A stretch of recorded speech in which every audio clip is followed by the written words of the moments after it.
Hey, everybody. Mark and I have over 20 years of experience as therapists and as addicts in long-term successful recovery. We know better than anyone what works and what doesn't to break out of porn and sex addiction, heal betrayal trauma, and reclaim your relationship. And we've poured all of our personal and professional recovery and healing experience into a first-of-its-kind program for addicts, spouses, and couples. We call it Dare to Connect. At least 4 times every week, we engage with you in real time, in the trenches, giving you the knowledge and the tools to take back your life and relationship. Whatever else you've done on your journey for healing and recovery, you've never done anything like this. Mark and I, we've made all the mistakes, so you don't have to. Don't reinvent the wheel. We all know tomorrow never comes. Look, don't wait one more day to change. Claim your free 2-week trial today at daretoconnectnow.com.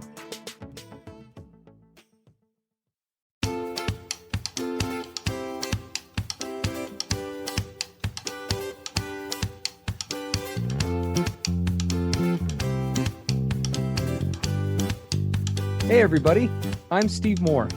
And I'm Mark Castleman. We know the pain and heartbreak of porn and sex addiction. And we know the triumph of breaking completely free. Every day, we help our clients find hope and healing. Join us in the fight to take back your life, your marriage, and be stronger than ever. This is the PBSC Squared podcast.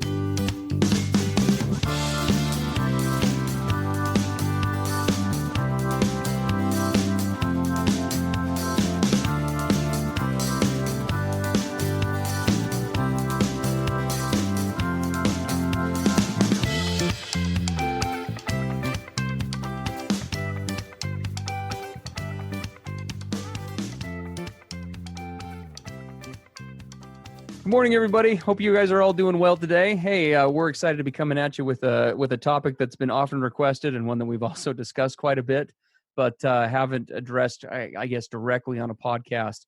Today, we're going to be talking boundaries, specifically boundaries within relationships. We know that this is kind of an extensive topic, and this week's episode is going to be a precursor to a 2-part episode we're gonna do next week, which we'll share more about next week. But looking forward to talking about this. I know, speaking for me and Mark, you and I have talked obviously a lot about this. Boundaries in relationships. I don't know. For me, I find that boundaries, or the term boundaries, it's one of those topics that's like discussed all the time or thrown around in therapy. But I am oftentimes shocked how few people really understand how they work, how they actually look. And I frequently I find that a lot of clients have real concerns about the whole topic as a whole in different regards. So I'm excited to kind of jump into this, and what we're gonna do with this today is in our format is we're gonna take some of the more popular objections or areas of resistance, right, in these boundaries and in setting them and keeping them and all that, and we're gonna kind of work through it one by one that way and give you some thoughts and ideas both from our own recoveries as always, as well as from our experience working as clinicians. So I'm excited to jump in.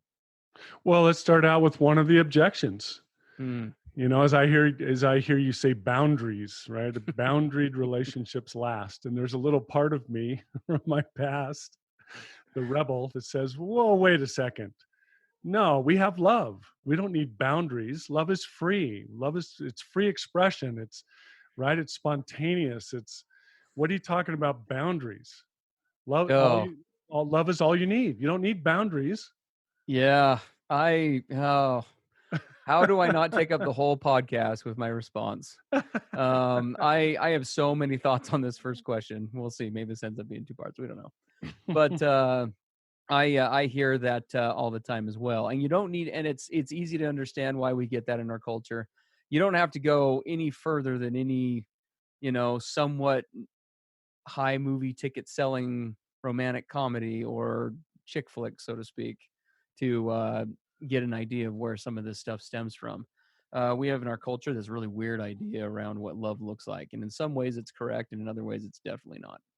And contrary to what will sell lots of movie tickets, I would argue that not only, in response to this, if we really love each other, why do we even need these things? I would argue that love isn't love unless you have boundaries. Love denotes a requirement for boundaries. Love operates under a structure. Love itself may be an emotion, but how it is implemented in a relationship determines all sorts of things that we're going to get into today. And I would argue that that is the case in any relationship, be it an intimate one or be it like my understanding, the way that I look at the spiritual side of my life. God, I know, loves and cares about me in all sorts of ways. He knows that on a daily basis, I'm going to do all sorts of dumb stuff. Yet he doesn't jump off the cloud and come and intervene. And the question is, why? Well, the argument I would make is because he loves me enough to let me screw up. He loves me enough to let me grow. He loves me enough to be restricted in different areas. And I could just jump into all the ways in which that happens in a relationship as well. But without boundaries, you're going to be missing some things, I think, in a relationship. We've talked before on this podcast about, we never talk about intimacy, do we, Mark? Like, ever. That never happens. We definitely don't discuss intimacy and intimacy, you see, like. Oh no, that's never, not once.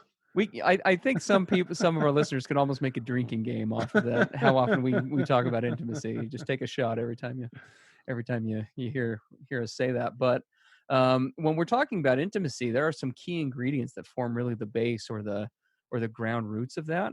And if we were to break that down really simply, I'd say that it's stability, right, in a relationship, and consistency, which are denoted by boundaries, coupled with safety.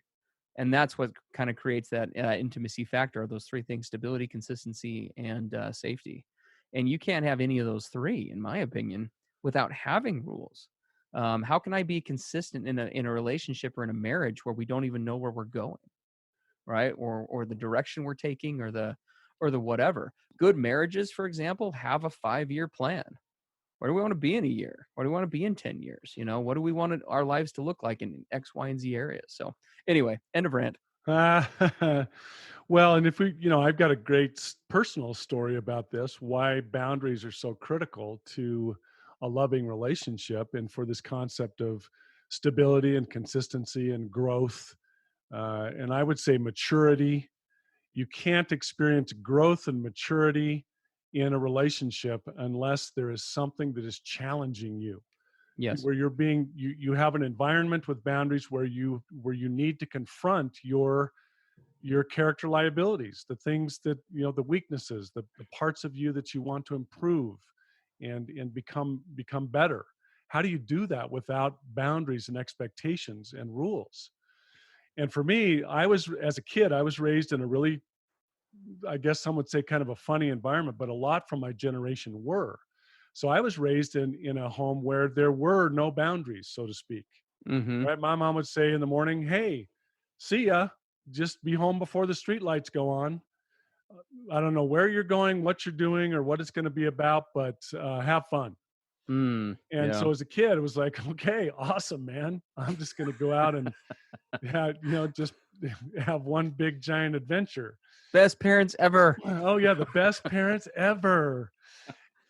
But here's the problem. So naturally, because of that situation with no boundaries or expectations or clear rules, I, of course, got into trouble.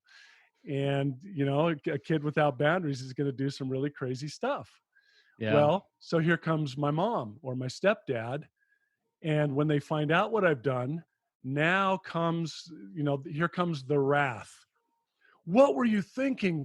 You knew that was not the thing you should be doing, and you're grounded for a month.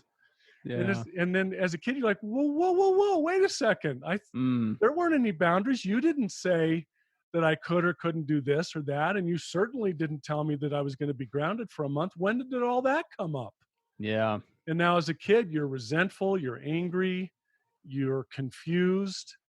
And and then the parents in a home with no boundaries, they're upset that how I don't understand how he could do such things. Sure. And so now you have no boundaries, but when those imaginary, assumed, not spoken boundaries are suddenly violated, now comes the big, heavy-handed consequences. Yeah. That is a recipe for chaos. Totally. And I can tell you that I was raised in chaos, where I didn't know what was expected or where the lines were or anything else. It was this guessing game, and then flinching to wait for the wrath to come down. Did I violate some imaginary boundary, and what's going to happen? And now you go into secrecy and stealth mode where you make sure they don't Totally. find out, and so here comes all the dysfunction. Mm-hmm. And I brought all of that into my marriage initially, Yeah. right? It's like I didn't know what boundaries were or how to do them, and when my wife started to try to set them, I would become resentful and pouty and moody, and because I wasn't raised that way. I didn't have the skills, I didn't have the experience. But I Yeah. can tell you from my experience growing up, you don't want to be in a home environment where there are no boundaries. Yeah. Because while boundaries sound hard and right, is it worth the work? It's just too exhausting to have boundaries and set them and enforce them. It's just too tiring. It's easier to just have a free for all. Mm. Not in my Yeah. experience. Mm-hmm. So Well, and I would agree with you. I mean, you look at, I mean, as I hear you talking, right? There's that, there it is. It's lacking that stability and that consistency, right? There's never a clear cut vision or a clear cut view or direction. And when you're always left questioning something in a relationship, you're not going to be as close as you could or ought to be, and you won't have that direction that you need to have. And what you said just now is kind of our next point, which I think is important to hit on. I hear a lot from clients about, I'll bring up boundaries with some of the guys that I work with on occasion, and I was this guy, to be fair, but it's like you bring up the topic of boundaries, you can almost see like the glaze physically come down over their eyes, and oh they're just yeah. like, oh boy, Or the eyes roll, the rolling of the eyes, or the here we go. or the sigh. Oh, Well, and to be fair, I see that with a lot of the wives, a lot of the betrayal trauma victims that I work with as well. Um, from a different perspective, they look at me like like they're a soldier and I'm asking them to go do a fourth tour in Afghanistan, Yep. It's like, right? oh great. One more thing to add on to my pile. Because Or they've had such a negative experience with it, right? It's like, oh my mm-hmm. gosh, now I gotta, oh geez, things are already rough enough. You want me to go set boundaries with this guy? Yeah, Like, now I get to make him do this. Now I get to play policewoman. Oh, great. This is great, Steve. Thank you. yes, absolutely. Well, and that's where kind of, and this may be a topic for another day.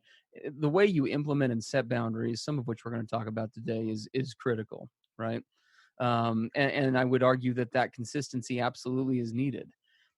Contrary to popular belief, most of the people listening here probably already exercise boundaries to some regard in their relationships, right? A good one that usually comes up is money. Even if the boundaries aren't what they should be, as much it's fun, like you said, on the surface, right, to have the metaphorical parents who let you do anything. It's awesome to go to the store with that $10,000 credit limit that your credit card gave you and just decide to grab whatever you want anytime you want, eat out when you want, whatever. And I have done that in my life in the past. But the problem with that is, right, is it's not sustainable over time. The long-term consequences prevent any real direction or growth and actually end up holding a person back. And that, I think, happens individually as well as together. But going into this exhausting and being exhausted by setting and holding boundaries, I think that those two words are the key terms, right? It's all about how you set them, and it's all about how you hold them. I would say that in the long run, it actually is more exhausting to not have boundaries. When we don't hold boundaries with ourselves or with others, individually or with another person, we are sacrificing long-term happiness and growth for short-term conflict avoidance or comfort, right? I don't have to have that battle or that discussion right now. And so in the moment for a little while, I'm in a, I get to experience not having to deal with that. But without boundaries, you said something, I don't know if you mentioned it yet today on the podcast or not. I mean, what is being loving towards a partner without boundaries? To me, that strikes me as enabling, Oh yeah. right? Yeah. So if we look at bad behaviors or unhealthy behaviors or habits, and we don't start to set clear boundaries and expectations around those, then what we're actually doing is we're encouraging that behavior, and we're enabling that behavior, and that is a lot more exhausting in the long term than actually taking the time and the trouble to set the boundaries and then to enforce them. So yeah, I can tell you for sure that Hmm. it's going to cost you big time, not just the long term, but I'd say the midterm. Hmm. Yeah. Living, again, living in this place of chaos. And so, yeah,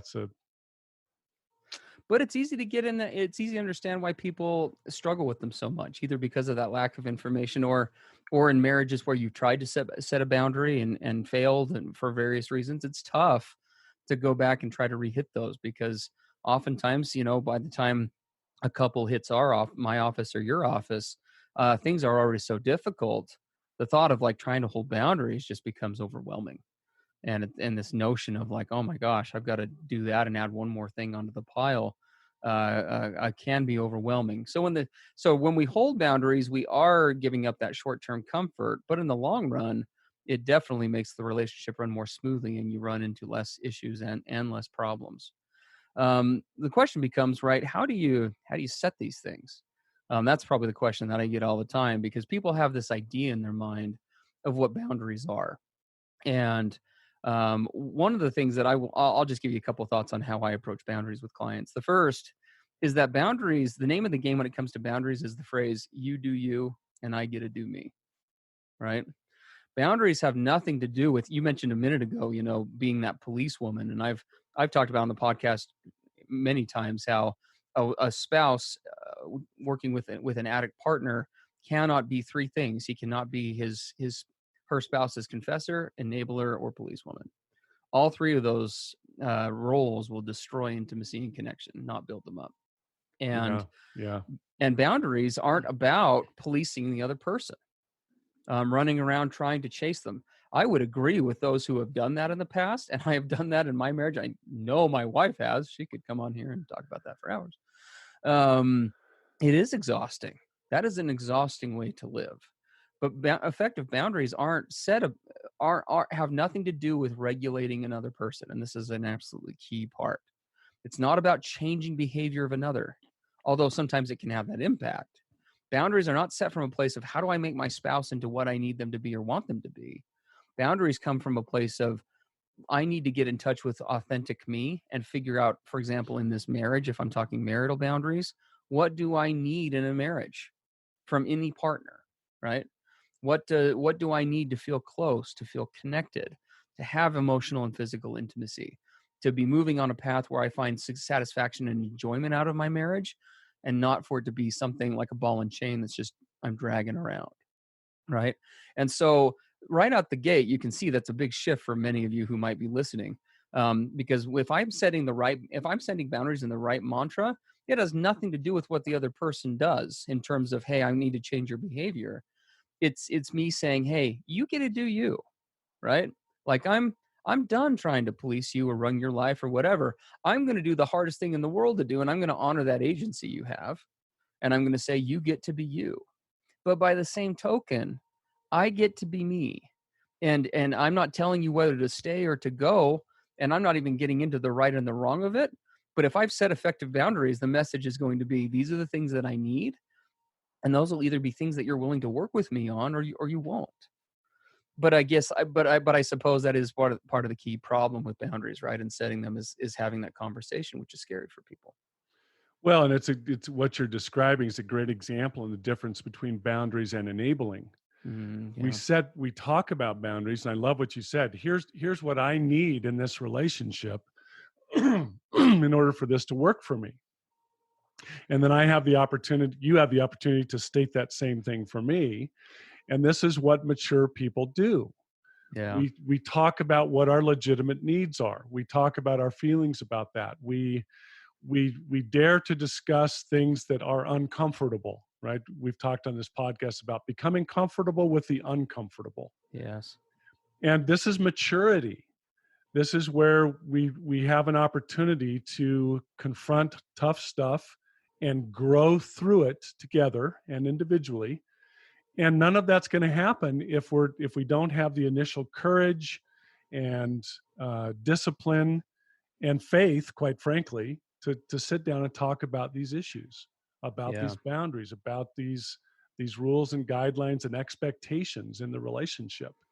And then I'm going to do my part, and you're going to do your part, and travel those two parallel paths, and hopefully those then intersect into this wonderful cooperative relationship. Yes. That's Absolutely. that's a healthy relationship. I would totally agree. And in my experience, I think that's the reason why, well, there's two reasons why I think boundaries are so difficult to set and keep. First is a lack of knowledge about how to do it, which is what we're talking about today. But the other one is I think there's almost a subconscious avoidance for most of us of having those hard conversations. We try to set boundaries in less vulnerable ways, right? Or hold each other accountable in less vulnerable ways, in part as a way to avoid that eerie big elephant in the room, right? Which is, are we compatible? Yeah, yeah. Like, can we both be authentic in this marriage in such a way that doesn't require one of us to compromise who we are, what we stand for, where we're going in life? But those are scary things to look at. And the longer a marriage has been going, the more investment that's been put in. When it comes right down to it, I work with a lot of clients who have a real, very visceral fear around doing that because they fear the answer, right? Yeah, They yeah. fear their spouse saying, "Yeah, maybe we're not." Right? But only by having those conversations can you break through to that next level of connection. I love what you're saying. Well, and there's this survival part of our brain that keeps telling us, well, it's just easier to just leave things the way they are. Yeah, it's not the greatest. It's painful at times, but maybe that's better than confronting all this stuff that you're talking about. Mm-hmm. And so we'll put it off, and we'll just sort of go into this, complacency mode, comfort mode, status quo. Mm-hmm. And like you're saying, we're never going to be able to get to a place of growing through and beyond these things unless we're willing to confront them. And yeah, Yes. it's scary. Well, what if we figure out that we really aren't all that compatible? What if I discovered I'm not sure if I really like you all that much? Mm-hmm. Yeah. What we have to understand is that those are not set in stone declarations that can never change. Yeah. Just because we may not be compatible in ways right now, we can change. We can make adjustments. We can find out what is it that you do need from me, and am I willing to make some adjustments in even in my very personality? I Yeah. can start to make those adjustments, and we can become more compatible. Incompatibility isn't a frozen state that when you discover it, oh my gosh, we're done. Mm-hmm. Well, the Yeah. heavens no. I can change and you can change, and we can morph and grow into something that is more compatible and closer, and probably in ways that you never dreamed possible. Yeah. And you're not going to find out those wonderful possibilities if you just stay where you are currently without boundaries and without having those discussions. Totally. Nope, you're right. It literally just dams the growth in the marriage. I completely agree.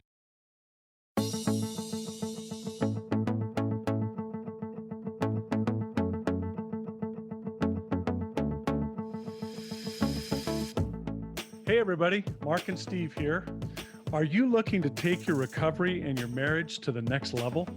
We work with individuals and couples one-on-one. With both in person and online therapy options, you have access to the experts anytime, anywhere.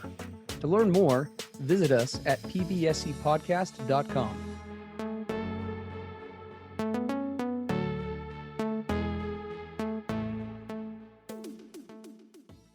I get that. I mean, I remember what it was like to live in fear that way. I remember there were many times where I didn't realize it at the time, but I would throw up a lot of my roadblocks, the blaming, the gaslighting, as a way to avoid topics like this. Yeah, yeah. Because it was scary. There was a real fear that if I was to just get real, right, with my wife and just be like, "You want to be married?" And she'd be like, no. Yeah. Right. And let's just get real, right? We talk brass tacks on this thing, so let's brass tack this for a minute. I doubt that there's a single spouse on either side of the coin, addict or partner of an addict, who can honestly look me in the eye and say they've never had days where if they were confronted and were answered honestly, that they didn't have days where they were like, "Yep, I want out of this thing." Right? Of We course. all have days like that, right? Now, if the days start to add up over weeks and months and whatever, then that becomes a whole other discussion of maybe we need to do something different. But if we just address that elephant in the room, and as couples start to get honest with each other, that's when I see really liberating, cool stuff happens, like you said. Like, let's just get real with each other. Yeah, today we kind of don't want to be married. It doesn't mean that we don't want to be married, like in the long run, but right now things are really hard. And it's important to just honor that and recognize it so that we can take the next step, right? Which is, how do we get ourselves out of this place and be moving towards a place where we can find that again? Because Yeah, we've and been there before, we can be there again. and you and I talk about it a lot. It's this sense of victimhood, or, being stuck versus feeling empowered. Mhm. And you and I are big believers that it really, even with the worst past and history and traumas and all the things that pile up in our lives, you and I believe that there is still a way to move forward. And it isn't me, it's we. If we come Mhm. at this from we, there really isn't anything that we can't do. And of course, you and I, in our belief system, we include Christ, our Savior, in that process. Yes. And so it's this empowering approach. Yeah, we may not be what each other needs today, but we have a hope that we can become that Mhm. if we just steadily work on it a little bit Yeah. over time. I'll bet we can get there. I'll bet Mhm. we can get there. Yeah. Well, I've said it before, but in my experience, there are very few situations in doing this for quite some time now professionally and in my own marriage, where I have seen examples of couples that aren't able or don't have the capacity to make it when they're doing what you're describing, Yeah. right? When a coupleship is actively engaged in that and both sides are really pulling their weight and their partner is hearing or seeing from them on a daily basis and vice versa, that they're fighting for this thing, that they're pushing for this thing. In my experience, marriages can go through an unbelievable amount, far more than most people think that they can. I know, it's amazing, isn't it? You're Right? like, It's how did it's how did that survive? Yeah, totally, totally. Like, how do we make it through that? But it's because we were back to back against the world in those situations, right? Yep. As long as we can do that, we can make it through, fighting off all these crazy things that come at our marriage. But when we start to draw swords on each other, that's when we're in trouble. That's when it falls to pieces. And Yeah. so yeah, so I love what you're saying. And again, boundaries are going to be all about protecting that. In a relationship, it's the same context as with in setting boundaries and the reasons behind it as it is with individual boundaries. Good boundary setting is going to be done around protecting the authentic self, or in this case of a relationship, right? What do we want this marriage to be? What do we value, right? What's this marriage's mission statement is oftentimes what I'll say. What do we want this thing to stand for? And then each of you start to collaborate and work on it. Um, as far as actually beginning to set them, right? Let's kind of move into that, because I know that's probably what a lot of people are looking for here. What are the key pieces to good boundaries, and how can I do this in a way that isn't going to be, I mean, let's just call it what it is. In the past, for a lot of people, I know boundary setting and trying to hold has just been downright traumatic. Yeah. Right? And so we're going to talk a little bit about how to do that. So the first piece with that is you've got to go into boundaries with a clear, crystal clear, I would argue, understanding of your needs. And again, this applies to the relationship just as it does to self. Oftentimes people will jump the gun on this step and they'll say, well, I need boundaries, so let's just start setting them. But I have found over time that when you do it that way, you're not going to be getting to the depth and to the clarity that you need to. You have to, before you even go to boundaries, you have to say, what do I want this to look like? Let's talk about the goal first, right? Let's describe it. Let's lay it out. Let's talk about its attributes, what we meant, how we want our marriage. I tell clients to paint a picture of it, right? Don't just make a list of things. Paint me a picture of what you would like a Friday night to look like in a good marriage for you. Well, it'd be one where my husband's, actively, planning a date, and maybe we switch off every week, and we're setting up babysitters and we're taking time for each other, right? Just by painting that vision, you can pull so much out of. So I think those clear expectations are that first critical step. Yeah. And once you have a clear vision of that and what it looks like, and what your needs are, then you can start putting these boundaries in place. And I know boundaries can be a confusing word. It's, what is the structure? What are the parameters, the guidelines? What do we need to put into place so that we have the best chance of traveling in a steady, consistent, measured way toward this vision that we've now painted for each Hmm. other? How do we get there? That's, now we start to talk about, what is it going to take? And that's how you start to put in the particulars, the specifics about these boundaries, this structure, Yeah. these rules, guidelines, specifics, whatever you want to call it.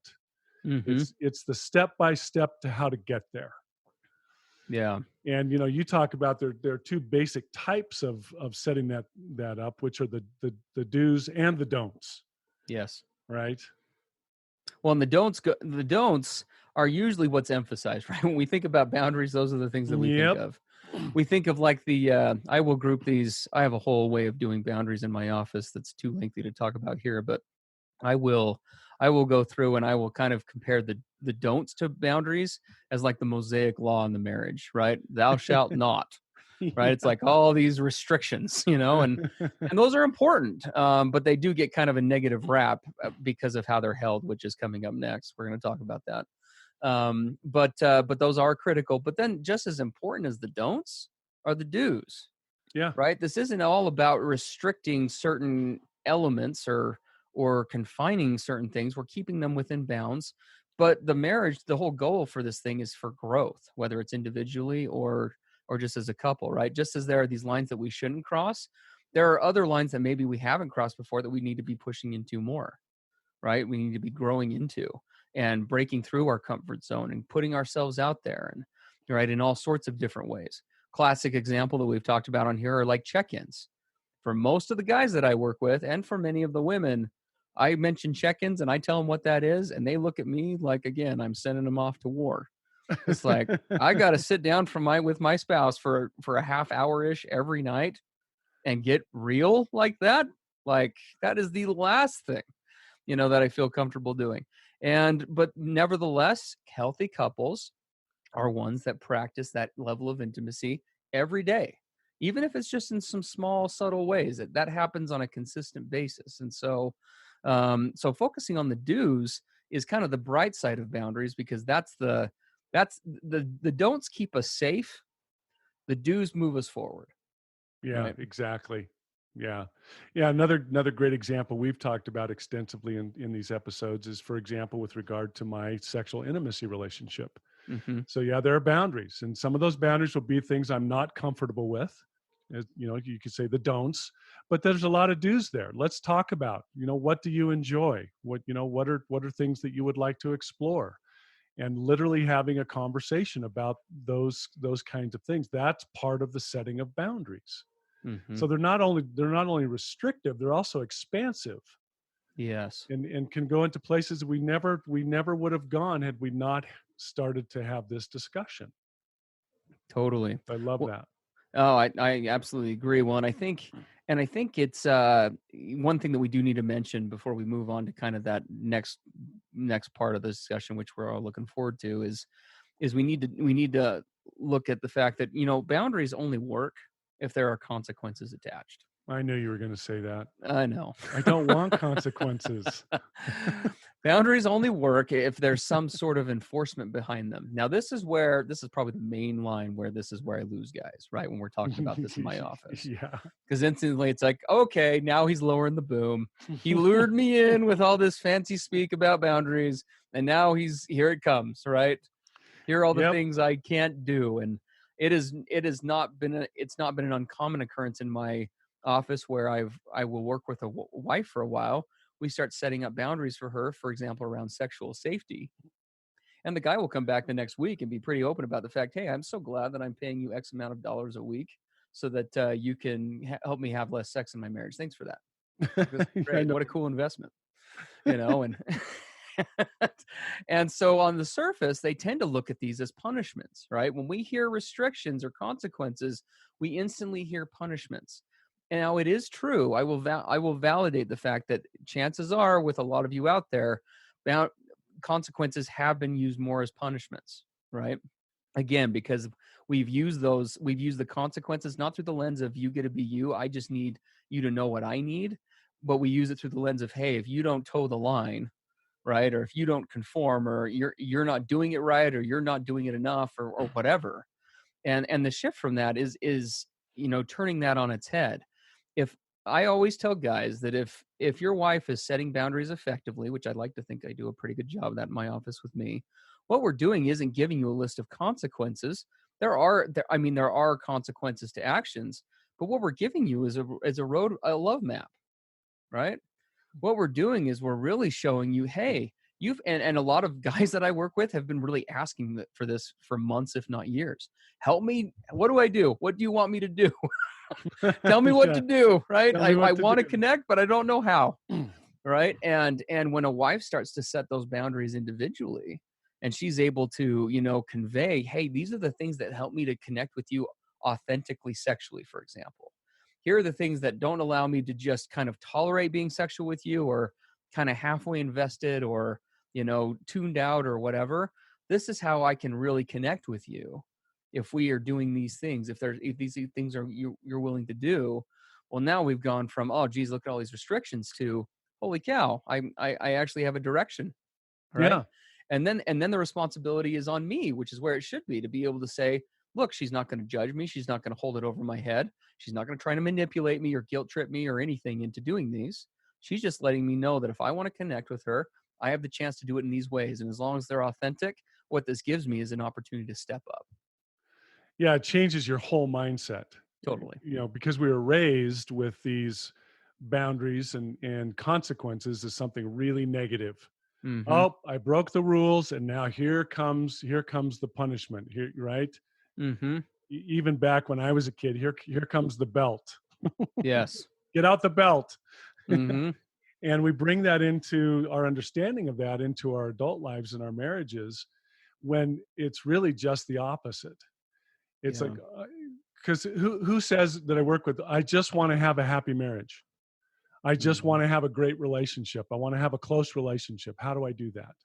Well, how you do that is to go to your spouse and say, can you share with me? Can you tell me what are the things that you need from this relationship? Yes. What should I be doing so that we can start to get closer and happier and more intimate? I tell guys, you want to know where I learned how to be intimate as a guy? Do you want to know where I learned almost everything I know about intimacy? And you already know what's coming. My Yes. wife. Yeah. Yeah. She has taught me how to love a woman. She has taught me how to get close and connected and deep and authentic. But I had to be willing to ask her, okay, how Yeah. does this work for you? What do I need to do? And consequences are her coming back and saying, hey, I see you've been trying. There's this part that you've been doing that really isn't what I had in mind. And can I offer a way for you to kind of correct that path? Mm-hmm. Here's what I need. Here's some adjustments that I need you to make to be more in line with what I had in mind. Yeah. That's a consequence. That's not negative. Absolutely. It's little helps and hints. And hey, just in case you wanted to know, here's a little adjustment that if you made this, it would really go a long way. Mm-hmm. It's like, wow, I have this feedback to kind of show me how to keep on this path that she's told me is so important to her. Absolutely. And you can see this kind of takes us full circle where Mark was going in the beginning of this, where when you're able to have these hard discussions and really look at it, and you're able to see, and I would say the vast majority of cases, the answer is yes, as far as compatibility goes. And you're able to look and say, I think I can do these things and be authentic. And as you're able to set boundaries with your partner as well, sometimes addicts think they've given up that right, but they absolutely haven't. As they're able to come and meet a wife in that marriage setting about, hey, these are the things that I'd also like to see in this relationship, that's when really cool stuff happens. Of course, this does come with a huge caveat, okay? Because one of the reasons why boundaries is, so hopefully nobody turned it off before this, because we can't emphasize this part enough. Um, Boundary setting again is a very foreign process for most people, at least doing it in the right way. And every situation is so unique, and there's been so much. Every relationship has so much history behind it. When you're talking about big picture stuff like how do we want our marriage to look like for the rest of our lives, obviously evolving that as we go. But when you're setting big picture stuff like that, wait, if you're doing that from a place of not how, it's very difficult to do that, I would say, without some sort of a third party input. Mm, Betrayal trauma gets in the way, addiction gets in the way, and all of the yeah. thinking errors that accompany both get in the way. And having somebody around, preferably somebody who's got specialized training and experience and working with this stuff can be paramount and crucial in helping you to get on a solid path, taking into account your unique situations. Right. Yeah, because one of the great challenges with boundaries is we're not instant experts at it. I Nope. mean, who taught us how to do it in a healthy way? And the other thing is it's going to be kind of clunky and messy, and you're going to stumble around along the way. Mm-hmm. Because one of the things we often hear is, well, he or she won't respect the boundaries that we've set up. They keep Yeah. violating them. Now I'm getting into the place where I struggle to make them hold to those boundaries. So what do we do? And now we're getting into arguments, and this is where the complexities come in. And what you're saying, Steve, is you need a third party to help you navigate that, because it's not a simple thing, especially when Yeah. you start out. It's a set of skills and a set of understandings that don't come easily to us at first. And it can Yes. be very helpful to have an outside, experienced voice to say, hey, I've kind of been where you're at. Let me help you through this. Yes, because there is another side to these boundaries as well. And this is why it's so important to get out in touch with your authentic self when you're setting boundaries, and not doing it from a place of trauma or a place of vindictiveness or a place of, my spouse can't tell me what to do. That lady, she just holds me back. If you're setting your boundaries, or you're trying to determine these kinds of things from that place, you're going to be very skewed in it, and it's going to cause long-term problems. There's a real value in being able to talk to somebody, again, who's got experience in this area, who can give you some feedback. Because at the end of the day, again, nobody has the right to determine any boundaries for anyone else. I had a wife the other day come in and ask me, she threw out some pretty heavily restrictive boundaries. Actually, no, I take it back. It wasn't a wife, it was a husband.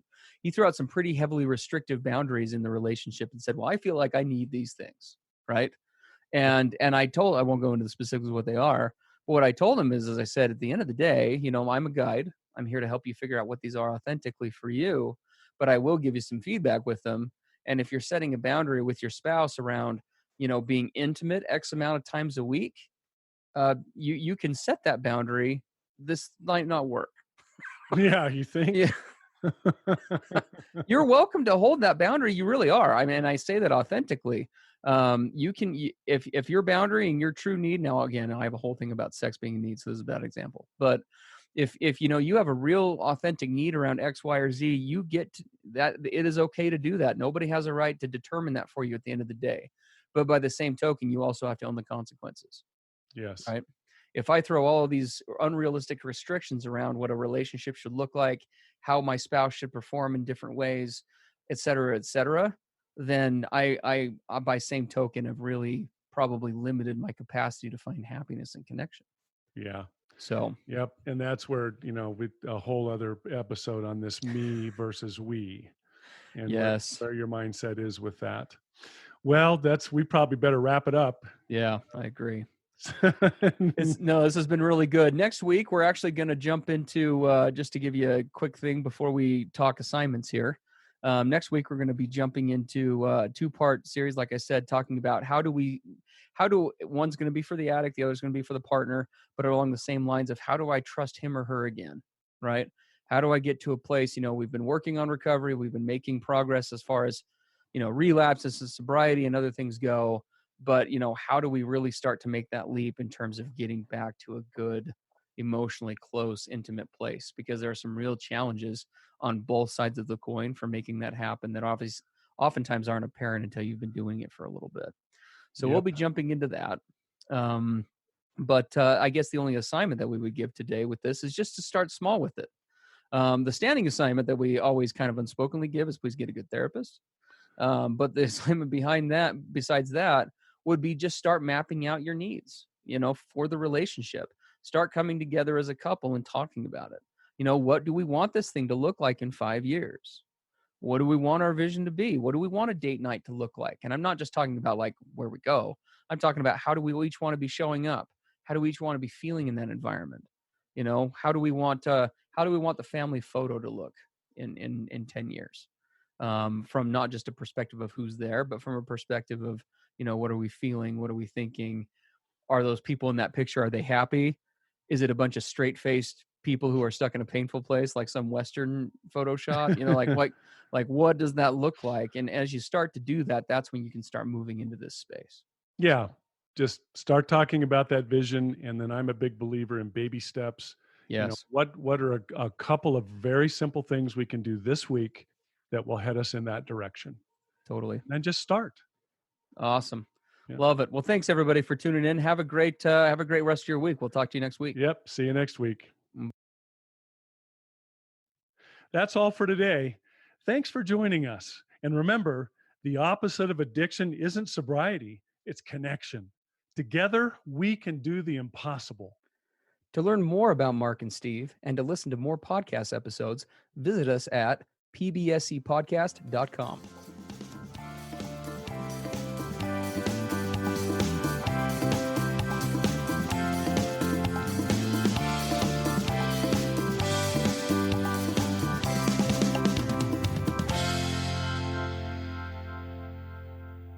Everything expressed on the PBSC podcast are the opinions of the hosts and the participants and is for informational and educational purposes only. This podcast should not be considered mental health therapy or as a substitute thereof. It is strongly recommended that you seek out the clinical guidance of an individual qualified mental health professional. If you're experiencing thoughts of suicide, self-harm, or a desire to harm others, please dial 911 or go to your nearest emergency room.